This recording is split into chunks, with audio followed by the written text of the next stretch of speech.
সচিব কমিটির মিটিংয়ে গেজেট প্রকাশ, 15 গ্রেডে পূর্ণাঙ্গ তালিকা ও অর্থ মন্ত্রণালয়ের অনুমোদন পাস। প্রধানমন্ত্রী ইতিমধ্যেই সুখবর দিয়েছেন। বিস্তারিত আলোচনা করার শুরুতে চ্যানেলটি সাবস্ক্রাইব করুন।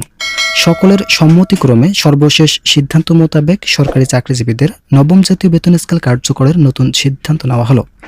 সংশ্লিষ্ট কর্তৃপক্ষের একাধিক সূত্র আজ জরুরি বৈঠকের মাধ্যমে গ্রেড সংখ্যা পরিবর্তনের বিষয়গুলো নিয়ে আলোচনা করেন। তারেক রহমান বলেন, বাংলাদেশের সরকারি কর্মচারীরা দীর্ঘদিন বৈষম্যের শিকার থাকার ফলে সরকারি চাকরিজীবীরা কাজের প্রতি মনোযোগ হারিয়ে ফেলছেন, যার ফলে শেষ পর্যন্ত নবম জাতীয় বেতন স্কেল কার্যকরের যে সুপারিশ করা হয়েছে তা আজ সচিবের বৈঠকে চূড়ান্ত দিক নির্দেশনা এলো। সচিবরা বলেন, একটি দেশের অর্থনৈতিক অবস্থা উন্নয়ন করতে হলে যে ধরনের আর্থিক অবস্থান তৈরি করা প্রয়োজন, আমরা সকল অর্থনৈতিক সমস্যা দূর করার লক্ষ্যে নতুন সিদ্ধান্ত নিয়েছি।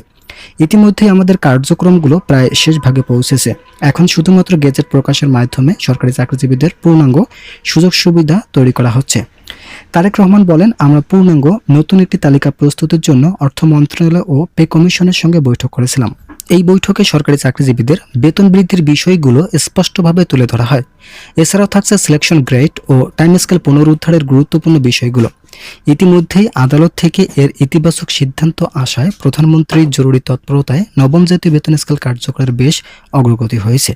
যারা এখনও আমাদের এই চ্যানেলের নতুন সদস্য আছেন তারা পরবর্তী আপডেট পেতে চ্যানেলটি সাবস্ক্রাইব করুন। ইতিমধ্যে প্রধানমন্ত্রী বাজেট বিষয়ে ইতিবাচক ধারণা দিয়েছেন। তিনি বলেছেন, বাংলাদেশে বাজেট সংস্কার করার মাধ্যমে নবম জাতীয় বেতন স্কেল কার্যকর করা হবে। যেহেতু বর্তমান সময় বাজেটে কিছুটা ঘাটতি লক্ষ্য করা যাচ্ছে, তবে পূর্ণাঙ্গ বেতন স্কেল বাস্তবায়ন করতে হলে অবশ্যই বাৎসরিক 70,000 কোটি টাকা বরাদ্দ রাখা প্রয়োজন।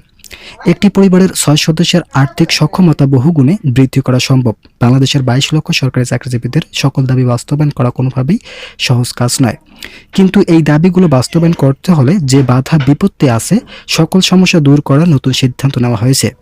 সংশ্লিষ্ট কর্তৃপক্ষের একাধিক সূত্র বলেন, বাংলাদেশে যারা নিম্ন গ্রেডের কর্মচারী আছেন তারা দীর্ঘ 11 বছর থেকে অর্থনৈতিক সমস্যায় জর্জরিত। তাই তাদের সকল ধরনের অর্থনৈতিক সমস্যা দূরকরণের মাধ্যমে কার্যকর হতে যাচ্ছে নবম পে স্কেল। অর্থমন্ত্রী আমির খসরু বলেন, বাংলাদেশের অর্থনৈতিক অবস্থা নিয়ে ব্যাপক তথ্য উঠে এসেছে। সচিবরা বলেন, আমরা অর্থ মন্ত্রণালয়ের সঙ্গে জরুরি বৈঠক করার মাধ্যমে চূড়ান্ত সিদ্ধান্তে পৌঁছেছি। আমাদের সিদ্ধান্তগুলো এমনভাবে তৈরি করা হয়েছে যেখানে পূর্বের সকল ধরনের বৈষম্য দূরীকরণের নতুন রূপ তৈরি হয়।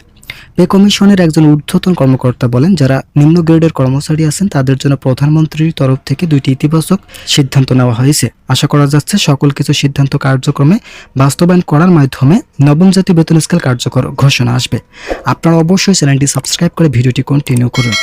সচিব কমিটির একজন সদস্য নাম অপ্রকাশিত রাখা শর্তে বলেন, আমরা দীর্ঘদিন থেকে বেতন বৃদ্ধির সঙ্গে জড়িত।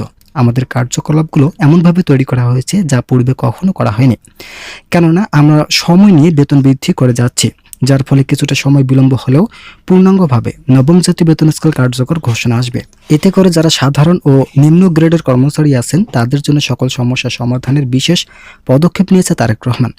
কমিশনের একজন ঊর্ধ্বতন কর্মকর্তা বলেন, আমরা সচিবদের সঙ্গে ওতপ্রোতভাবে জড়িত হয়ে কাজ করে যাচ্ছি, কেননা সচিবরা চূড়ান্ত সিদ্ধান্ত নেওয়ার লক্ষ্যে পদক্ষেপ নিয়েছেন।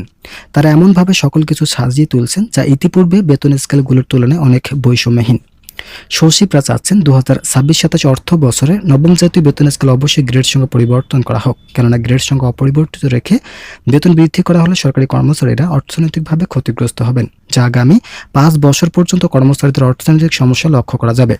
তাই সকল ধরনের অর্থনৈতিক সমস্যা দূরীকরণের লক্ষ্যে নতুন যে পদক্ষেপ নেওয়া হয়েছে সেখানে কর্মচারীদের অন্যান্য সুযোগ সুবিধাগুলো নিয়েও আলোচনা করা হয়। তবে সংশ্লিষ্ট কর্তৃপক্ষ ও সচিবদের ভাষ্য মতো অবশ্যই গ্রেড সংখ্যা 20 এর পরিবর্তে 15টি রাখতে হবে। আশা করা যাচ্ছে 15টি গ্রেডের মাধ্যমে সরকারি চাকরিজীবীদের পূর্ণাঙ্গ বেতন স্কেল তুলে ধরবেন তারেক রহমান। ভিডিওটি শেষ করার পূর্বে যারা এখনও আমাদের এই চ্যানেলের নতুন সদস্য আছেন তারা পরবর্তী আপডেট পেতে চ্যানেলটি সাবস্ক্রাইব করে আমাদের সঙ্গে থাকুন।